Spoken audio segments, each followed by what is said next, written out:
Good morning.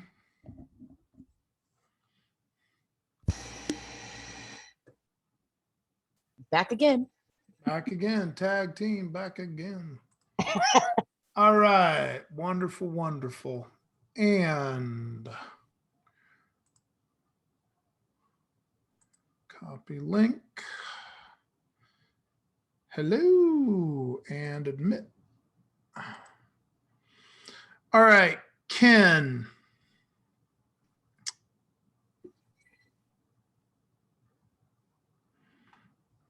Hello, Ken. He's probably away from his computer. All right. I can hear you. All right. Well, here's what I'm going to do. I am going to then make Lisa a co-host. I'm going Fair to enough. make Kate a co-host.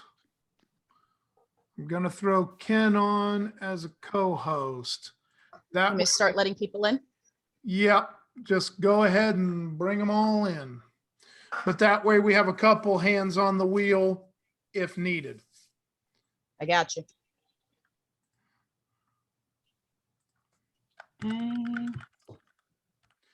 Kate, you're cool if I share the link to our slides or not? Or should we wait to the end? I would wait to the end. Got it. I'd wait to the end because there isn't anything in there that's like resource based per se. It's just that the link to the Padlet. In yours. Oh yeah, I know. In yours you have links to things, Yeah. but yeah. Wait till the end. Lisa, And then I gotta. I will kick you the link to the slideshow so that way you have it. Okay. And then and give her the link to the Padlet for at the end to Got drop. it. I know both of us will be able to drop it into the. Right, but the that chat, way. Oh, hey, Lisa, I gave you the wrong link. Disregard that link. Because I only gave you my half.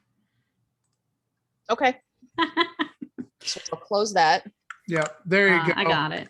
There's that one. Yep. And Padlet. All right. There we go. That's got both of you on it. Yep. Nice. All right.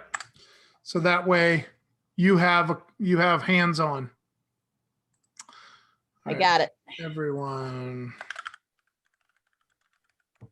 All right. This is the part where I have to now let go of the chat window and just focus on the presenting bit, which is weird because you do moderating all day long. You're like, moderate.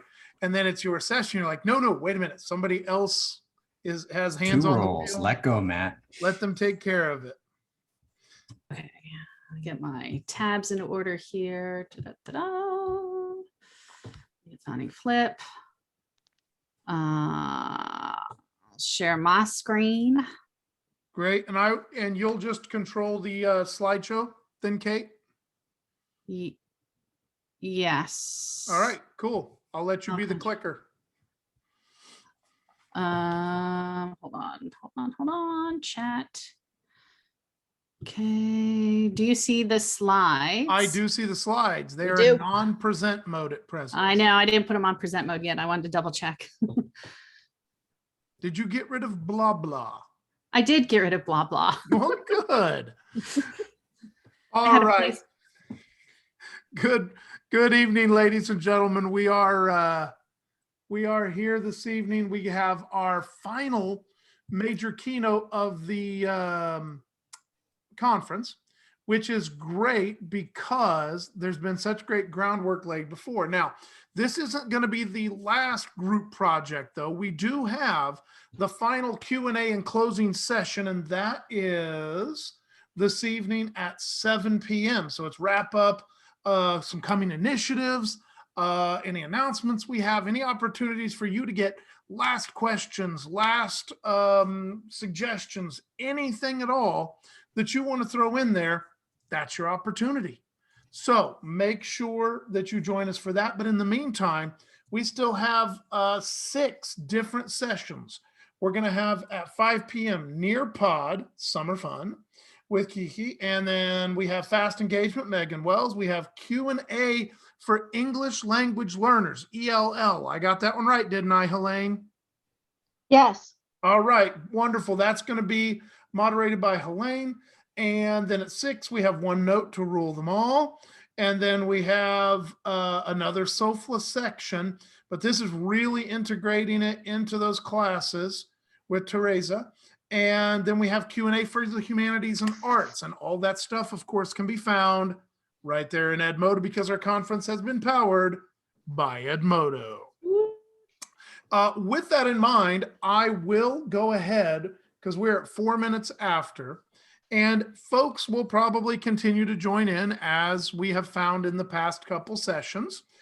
But I can't think of a better place to start off with this than to introduce Kate Baker. Kate Baker has been the person in charge of making sure all the links work as best as the links that I was able to give her. So any failure is on my part, not Kate's.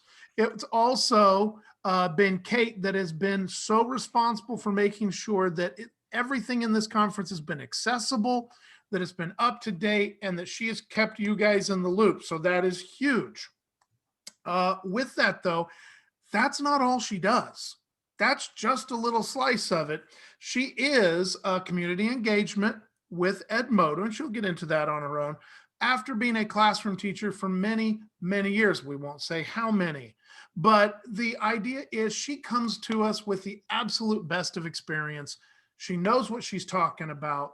You have a great, at least first half of a plenary session to listen to. The second half, we're not quite sure. The jury's out on it yet. So, Kate, hand it over to you. Thanks, Matt. Hello to everyone. It is wonderful to be here with all of you. And as I share my story, you'll have some understanding and some scope of this.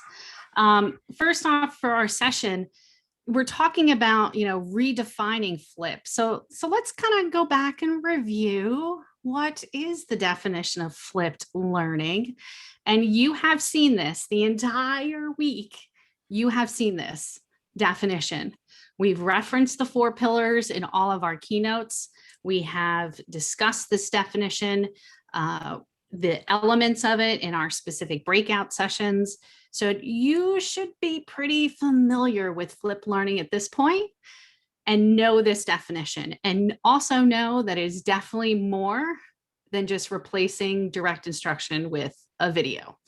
So with that being said, I want to share with you my story with flipped learning. So Helene, during her keynote today, asked, said the question really isn't what is flipped learning. It's what has flipped learning made possible for me.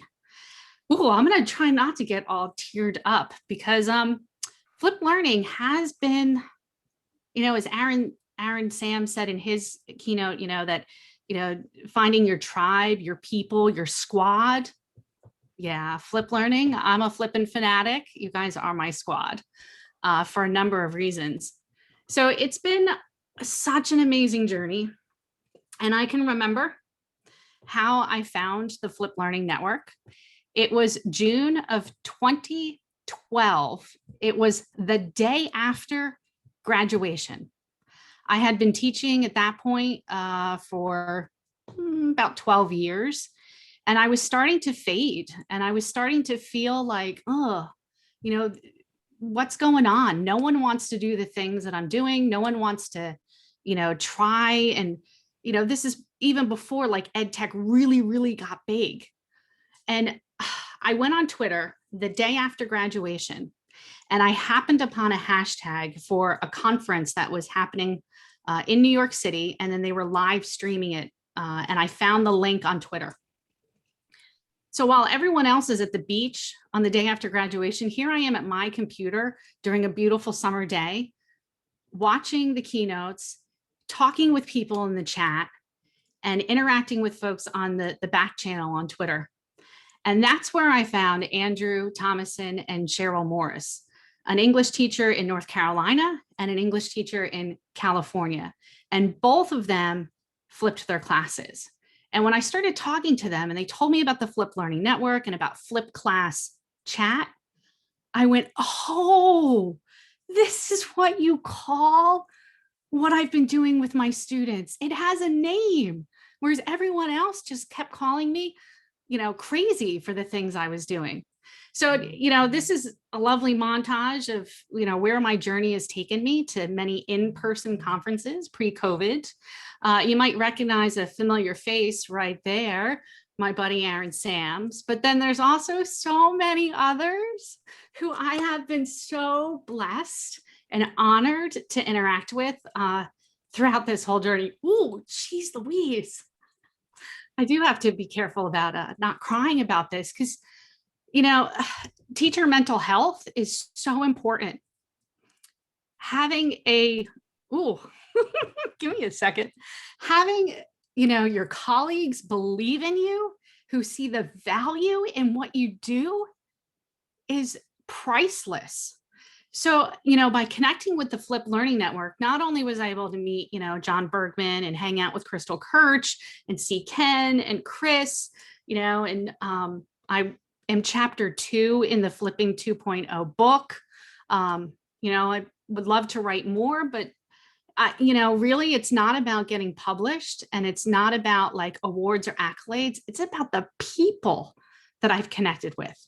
I've even was able to travel for the first time internationally by myself, going to Colombia with Carolina to see Carolina Andrea for FlipTech2021 and to co-present a keynote, one of my first keynotes ever with Ken Bauer at FlipTech2021. So when I talk about Kara mentions, growth mindset, not only was I able to physically travel and participate in these learning events, but also, professionally, it's been amazing. The teacher I was in the beginning when I first started teaching in 1999 is when I first started teaching. And, to the teacher I am still today, it's all due. It's every single one of it is due to the people that I have encountered. And it's allowed me and opened up my thinking, that when we're talking about flipped learning and we're talking about, using video, direct instructions, flipping the group space, the individual space, we are really also talking about making these cognitive shifts that, we're flipping Bloom's taxonomy. We're, still have that foundation of remembering and understanding, but we're able to do that in a different modality, and a different timing. I utilized in-class flip. So all of the things that we would do kind of asynchronously was also done within our classroom structure. So even though it was asynchronous, it was still kind of, in a controlled environment. Same thing with, being able to focus on the upper levels of Bloom's, that I wanted to spend the majority of my class time with application and being able to do also supporting all of that with, creating, evaluating, and analyzing. So if we think about flipping Bloom's taxonomy and where do we want to spend the majority of our time? Yeah, we have remembering and understanding as foundational pieces, but that application piece is pivotal to get us up into those upper echelons of creating, evaluating, and analyzing. So one of the things also Flip Learning has enabled me to do is to be better connected with my parents and to have them understand what's going on in the classroom. In the United States over the years, with the trends in standardized testing and with safety and security, schools have become more and more like a fortress, an area that, it's a safe space.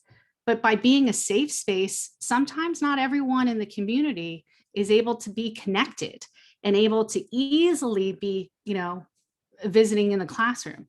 At the high school level, I don't have classroom parents, like you might at the elementary level.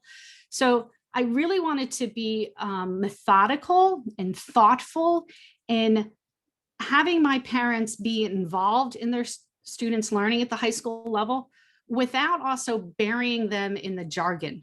So one lesson that if you're going to take anything away, which I'm sure you're going to take so many things away from FlipTech this week, but one of the lessons I absolutely encourage you to make is a flipping your class expectations video. And all you have to do is use that document that you've had in the past. It might be a little on the longer side, and I don't recommend making videos that are over, 10, 15 minutes. But this one I felt was really important for my parents, that I gave them a 2-week time period to be able to watch this video with their child. I had checkpoint questions in Edpuzzle, but I also had checkpoint questions on paper, so that by the time they were able to come to back to school night or our open house event, they already knew who I was. And while we may not be, Hollywood actors and may not be, the most, beautiful people, and we may be a little camera shy, having our faces in the corner of this particular video is absolutely important, so that your parents and students can see your face, see your body language, hear your voice, that you're not just focusing on the rules and regulations, but that you're building community through this, and community through the screen. And really Flip Learning is able me to do a lot of things.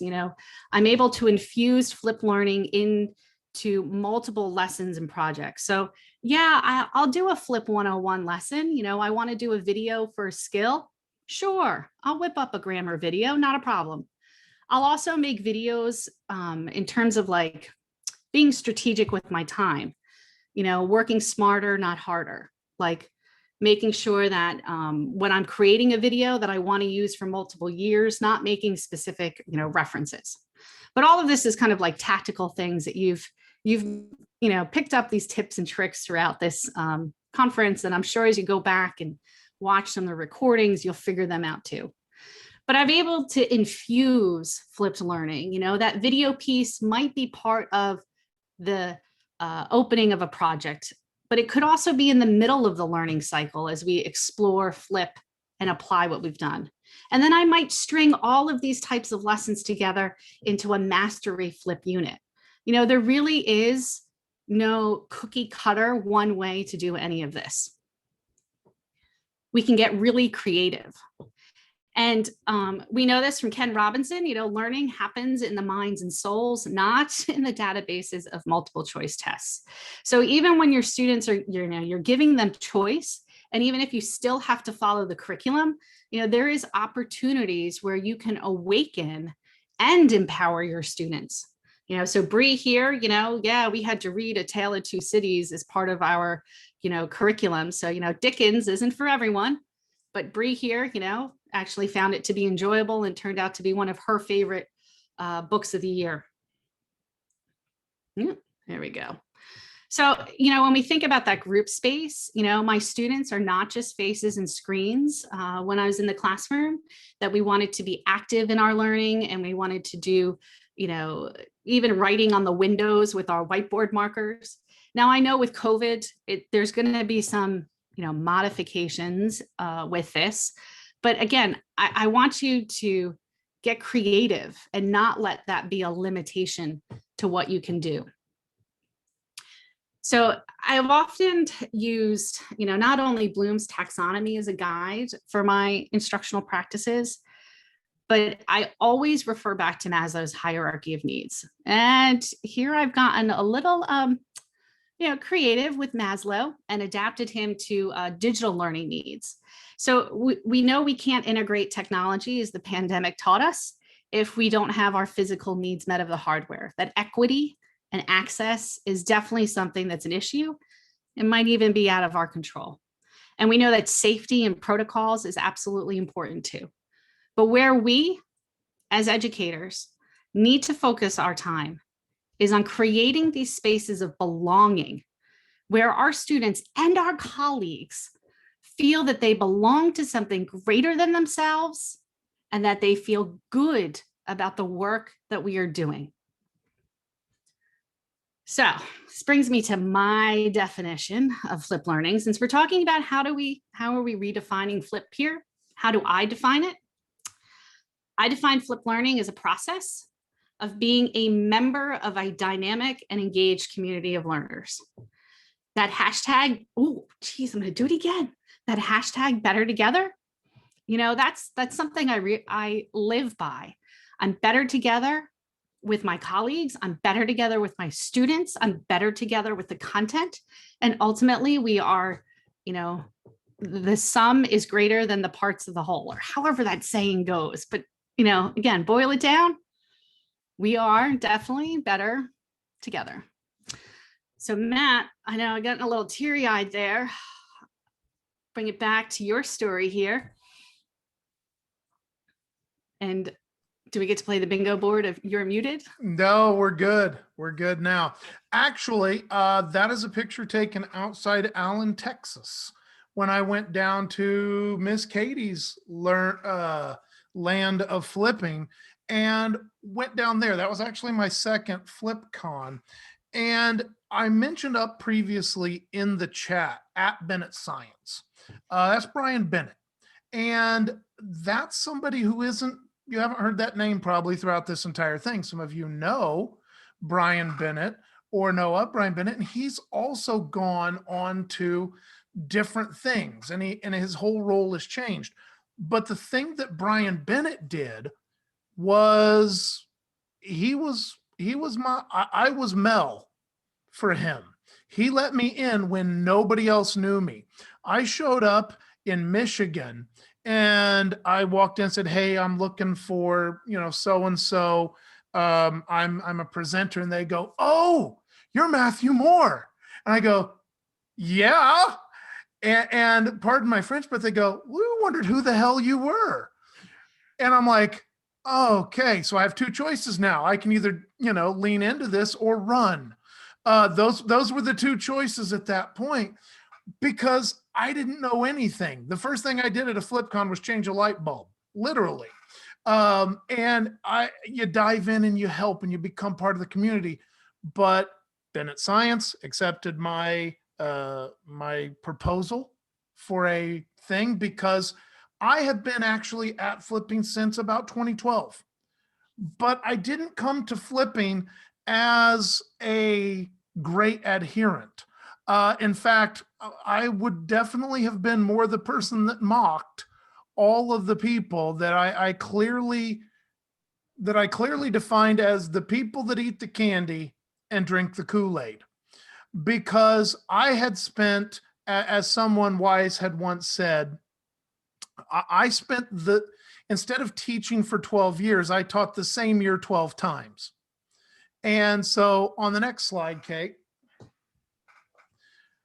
when I went to that FlipTech, I literally told my story of since 2012 to 2015, I believe, I was a lone wolf. I tried to figure out flipping on my own. I didn't read the book.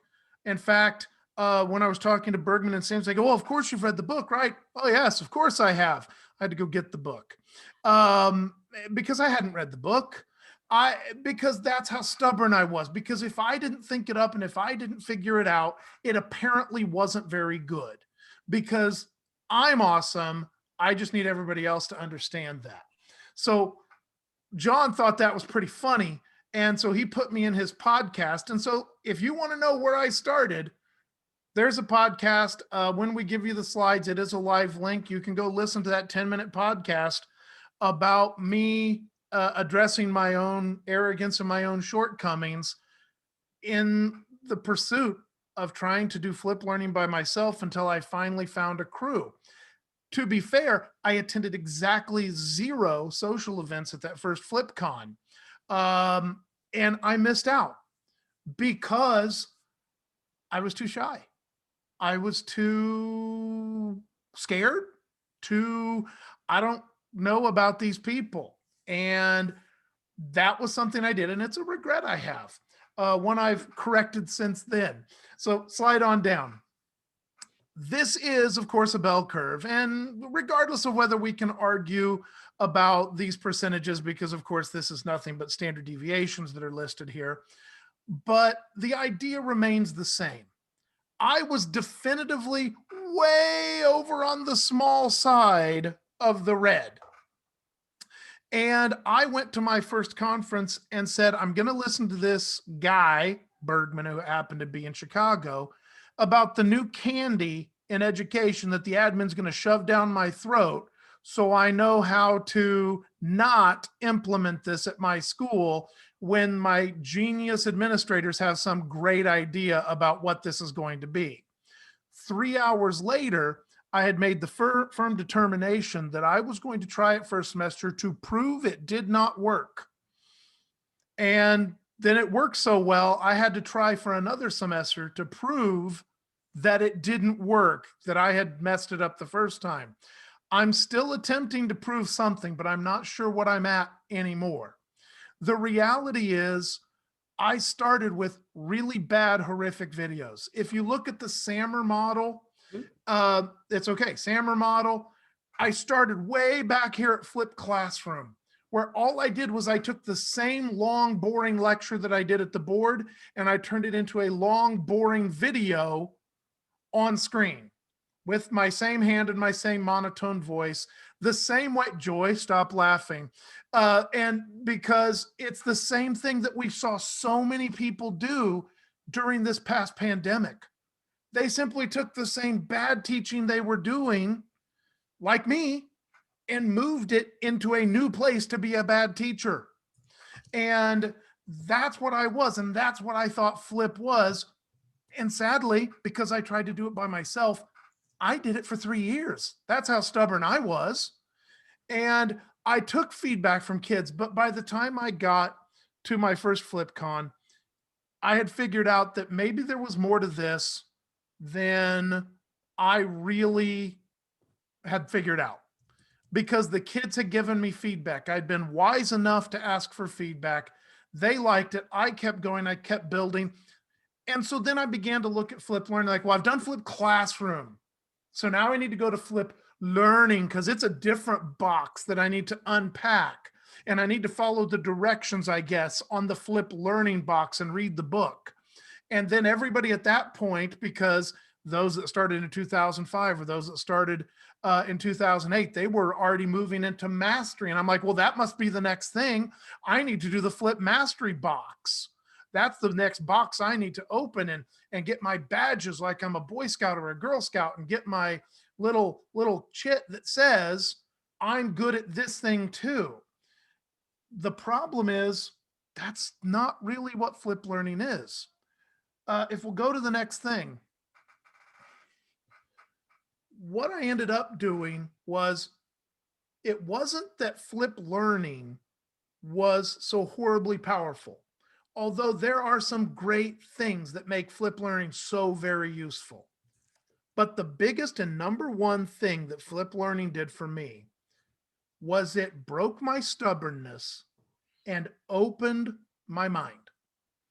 And by allowing myself to open my mind and reflect on, why do I do this? Why do I assess this way? Why do I present this way? Why do I use class time this way? Why am I fighting with the absent kids? Because that was my number one reason for getting into Flip Learning. I wanted to make stuff that I didn't have to keep talking to all those kids that didn't make my class as important as I felt they should make it. I started selfish. But as you grow and as you open up opportunities, then you come up to a place where you go, well, wait a minute, instead of substituting my same bad teaching, or even just augmenting it and adding a step that's maybe better, maybe I can really modify what I'm doing to do something that's just better. And then you start to say, well, if I can modify it, maybe I don't have to do some of that stuff at all. And I'm really going to redefine it. I'm going to reinvent it. So when you see the slideshow, all of these are live links. And around the same time, Dave Walsh and I were both coming up to this nonlinear organization of our classes.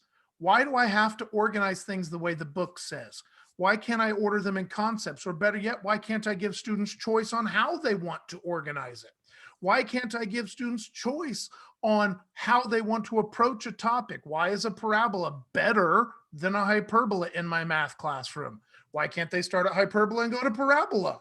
Why can't they, if I'm in a history class, why can't I start with the home front instead of the military plans? Why can't I start with the background to Shakespeare rather than diving right into act whatever it is?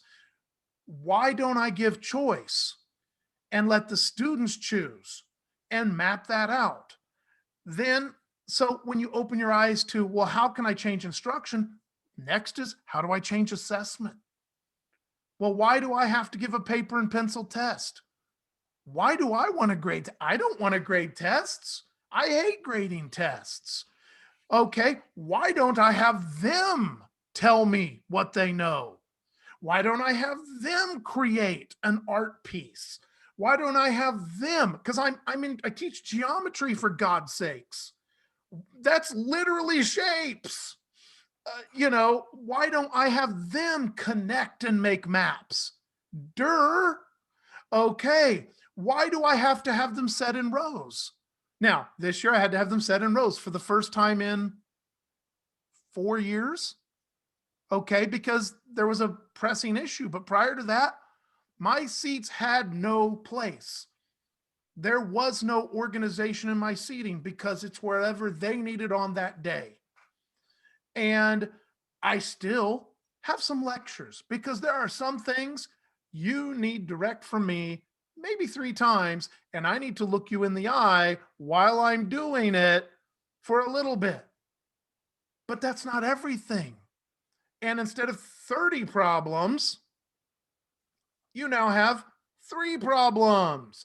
Because what's the purpose of practice? What's the purpose of what I'm doing? As Aaron said, I'm Flip still. He's not really Flip anymore. I'm still Flip, but it opened up PBL. It opened up collaboration. It opened up all of these other doors.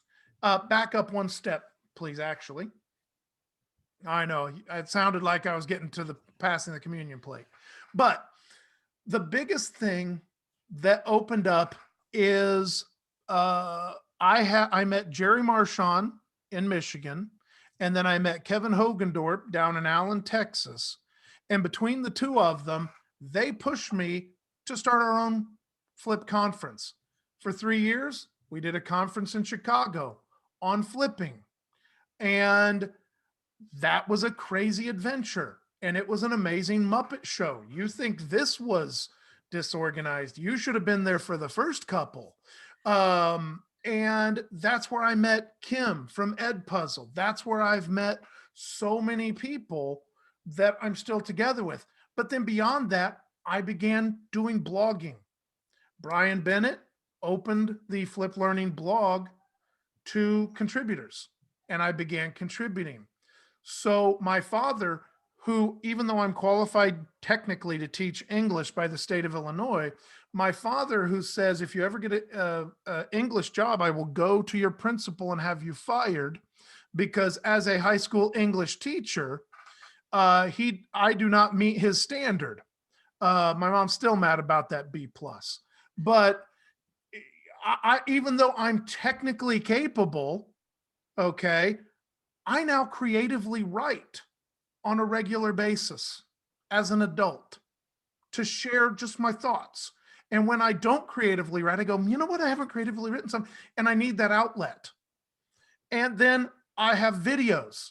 I have, I don't know, probably if you go to the Flip Learning Network, I have probably like 4 hours of videos, not because I expect people to watch them, but because I must make them to get them out. And they're all about, how do you flip? Flipping 101. What video tools do you want to use? What definition? I have a whole video on the definition of flip learning, multiple things that I've done. And all of those things are not to feed me. They're to get it out. And they're a creative way for me to grow. So it opened the door for me to reflect. And when you reflect, you reevaluate. And when you reevaluate, you want to share. And so with sharing, flip on to the next thing. I've had the opportunity to go talk to people from literally all over the world. That happens to be a Washington, D.C. thing for people from all over for the State Department. But it's not because I'm so cool. It's just that if you open yourself up, people will ask you to share.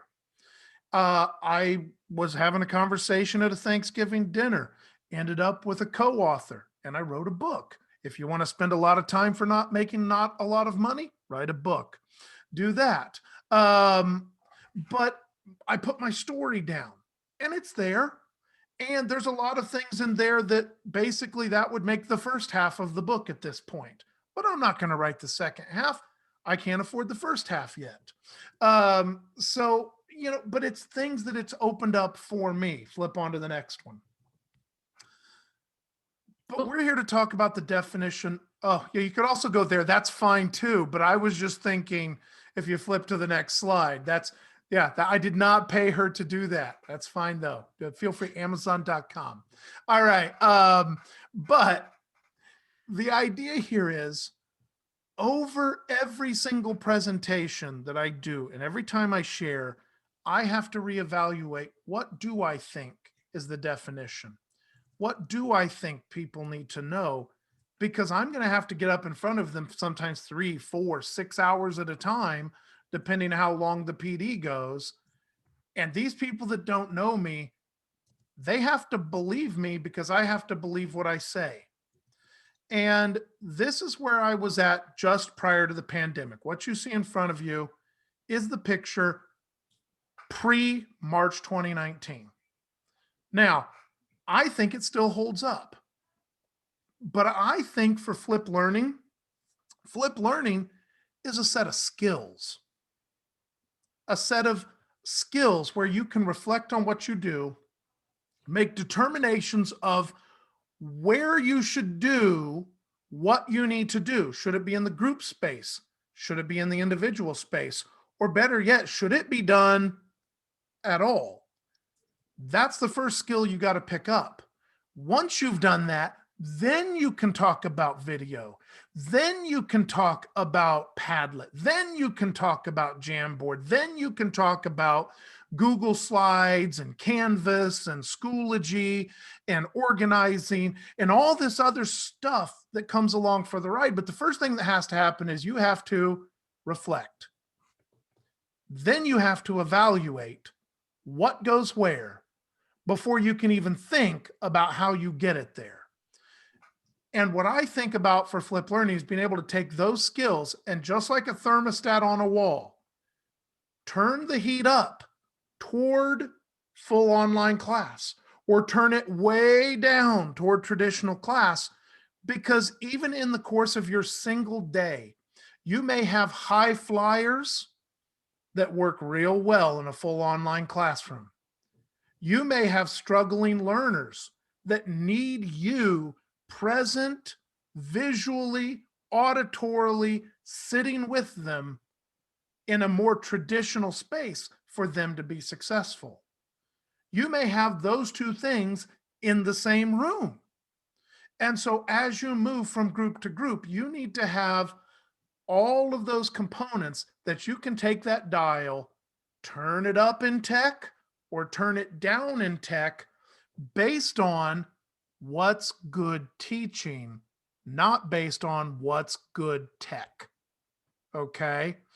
The tech is not just a tool, as Aaron said, because it has an impact, but it's the teacher's job, as Helene said, as a professional educator, to determine what and where that impact will take place.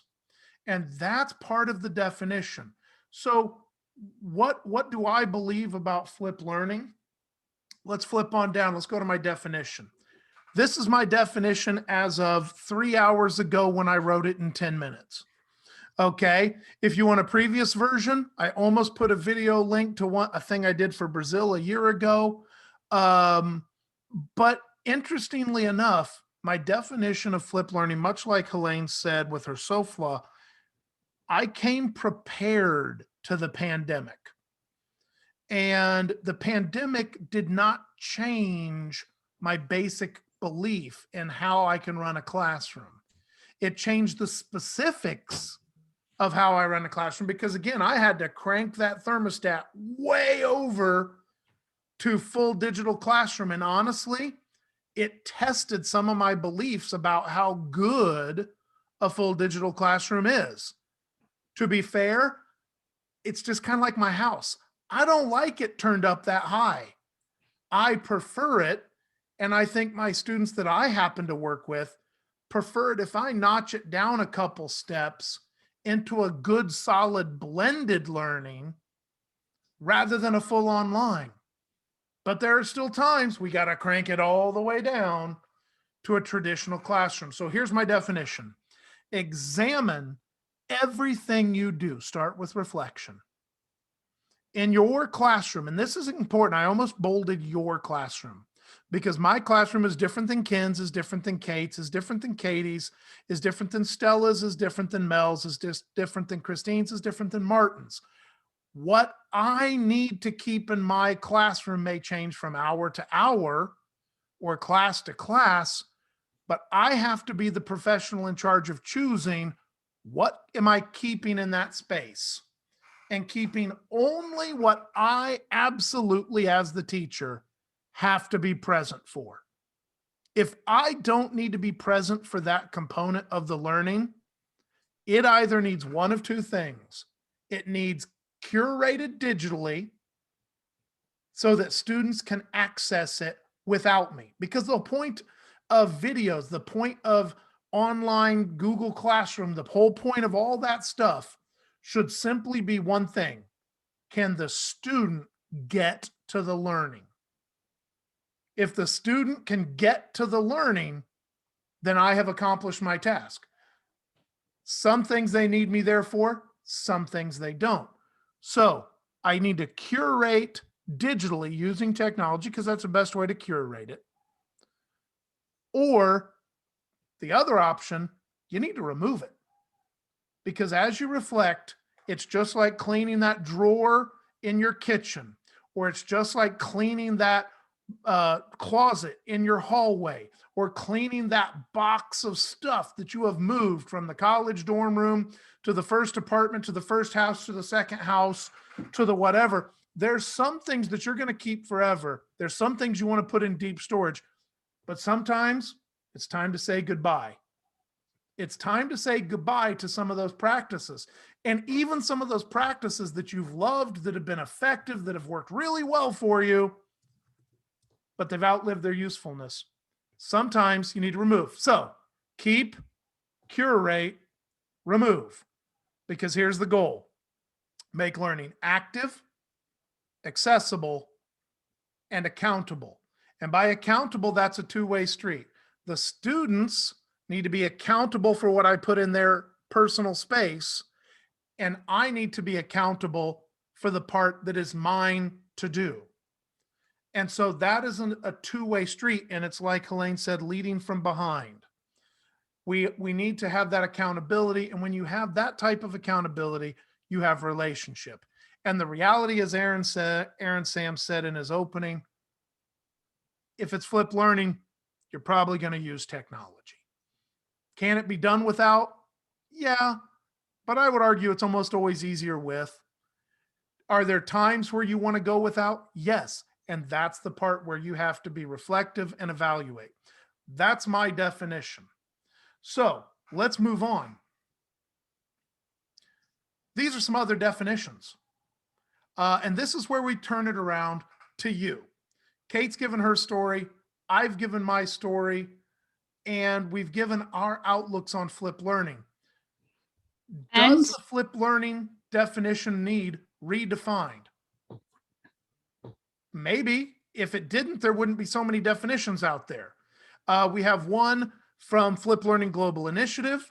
That is their main definition. I couldn't find their indicators, but they have a whole bunch of indicators that go along with that. It's like a ton. So if you like that style, take a look. I like Robert Talbert's definition. His definition is actually kind of a takeoff and a revision of our definition. But there's things I don't love about that either. you see our definition down here, and I included the definition that is in common practice. And unfortunately, that common practice definition still reflects what would have been flipped learning defined way back in Reaching Every Student Every Day by Bergman and Sams. That reflects basically the switchity swap definition that has long been outgrown.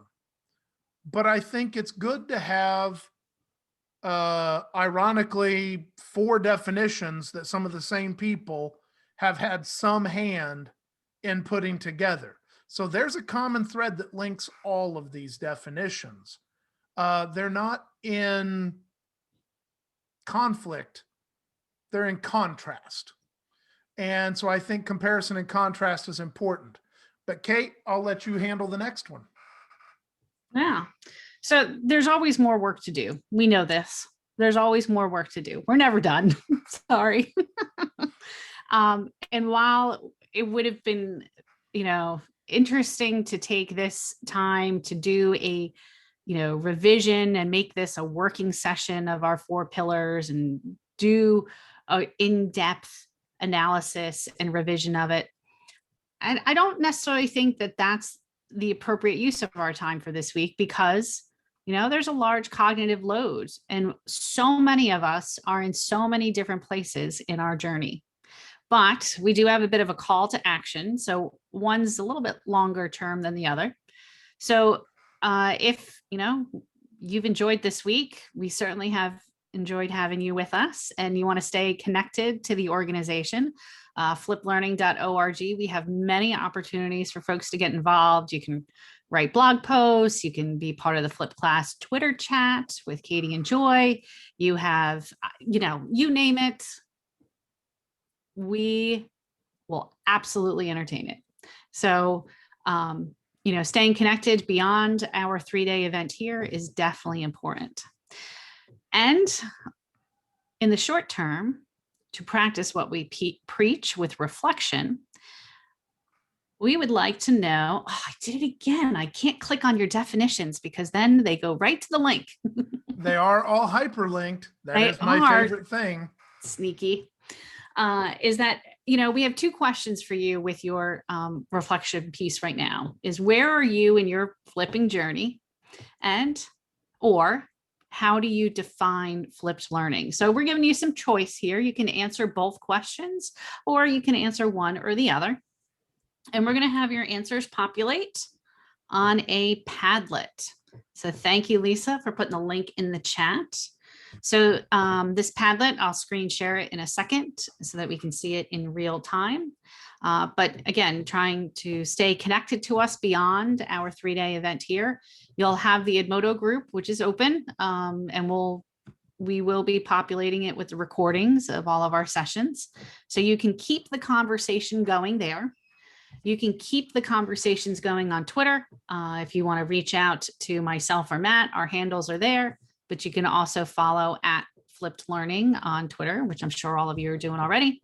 And then we have our individual email addresses if you want a one-on-one conversation. So there's so many ways that we can all be better together and stay connected because we are definitely better together.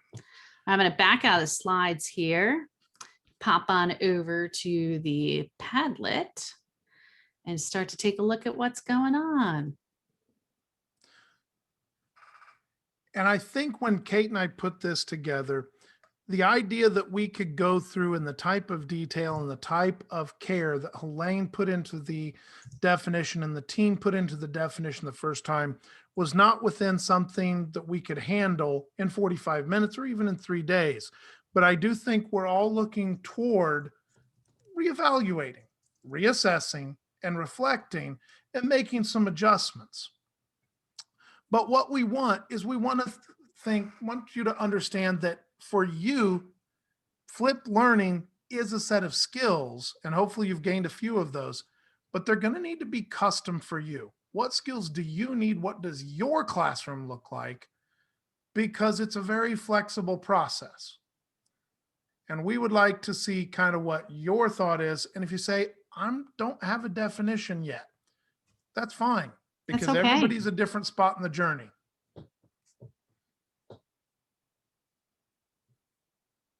And this Padlet will also be shared in the group on Edmodo and beyond, so that you'll have access to this. All right, so we will now open it up. If anybody has any questions, comments, we would be happy to take those. But honestly, we thought we'd just let the screen fade with you putting your stamp on the end of the conference. Don't forget And to we join the have- next sessions and the Q&A at the end. Yeah, we have the chat, the link for the Edmodo group will go in momentarily, so you can navigate directly to our next session block starting at the top of the hour. And thank you, Lisa, for placing that in there. And another channel of communication, as Ken's chatting about it in the chat, is our Slack. Our FLN Slack is another way that you can connect and stay online. And I forgot another one, which was our Facebook group too. Oh, yes. So many ways. Yes, we have a Slack channel.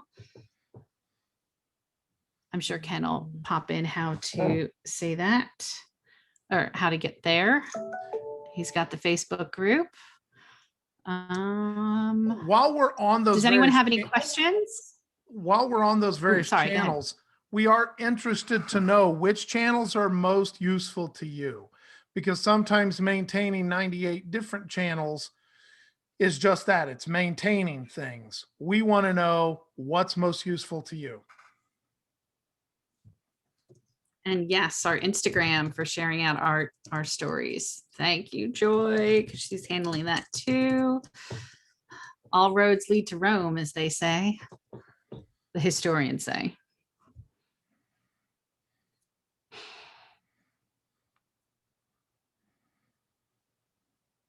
And if you'd like to unmute your mic to contribute, feel free, give a signal otherwise, or the chat.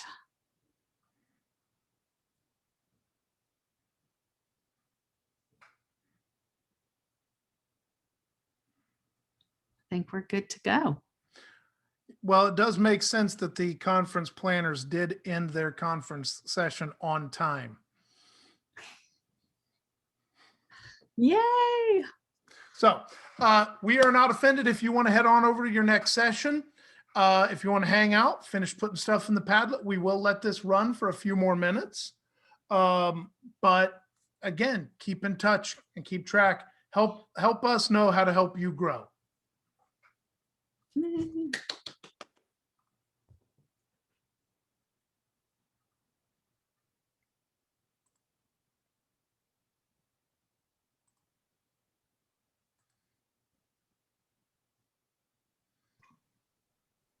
Oh, Katie Lanier, you better go check my slides. I know you popped in late. I got a picture of us from, oh gee, where was it? ISTE, when we went to the Alamo and all the fun stuff running Nice. around. That was a fun time. That was a fun ISTE.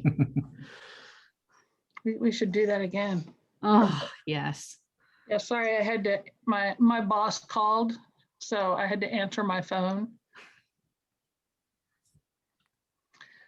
Thanks, Matt. Thanks, Kate. You're welcome. I dropped in chat. It's nice to kind of, be so active in the community and then take a step back, as I have over the last year. I mean, I'm still on the board and everything, but Matt made me. True. And still doing some stuff, but All it true. is, and I think Lane will feel that way too, is pulling back and letting other people take it over is really good. That was one thing I've learned also on my journey, is that sometimes the leaders have to, once you become a leader, you have to recognize those moments where you need to step back so that others have an opportunity to step forward. And so this, like, I feel like I'm dancing. Yep. Kristen Daniels showed up on our FLN Facebook. Yeah. I let her into the group, and I had to put a post there saying hi. So it was kind of cool that she appeared. Blast from the past. One of the founders as well. as Lane and others of the original group that created the FLN. Sorry to All right, interrupt. folks. Well, I think it's probably time to pull this to a close because we Bye, have I'm to gonna head eat. to the next sessions. I need Hey, Matt Lisa. to help me. What? I got I a have to meeting close it? starting in like 7 minutes too. That's what Ciao. I'm saying. So Helene and, oh, and then Lisa, I got to hand off to you. Yes, please. Yep. And who So I'm has gonna leave here. K1? Bingo. See you, Chris. All right. Bye, guys.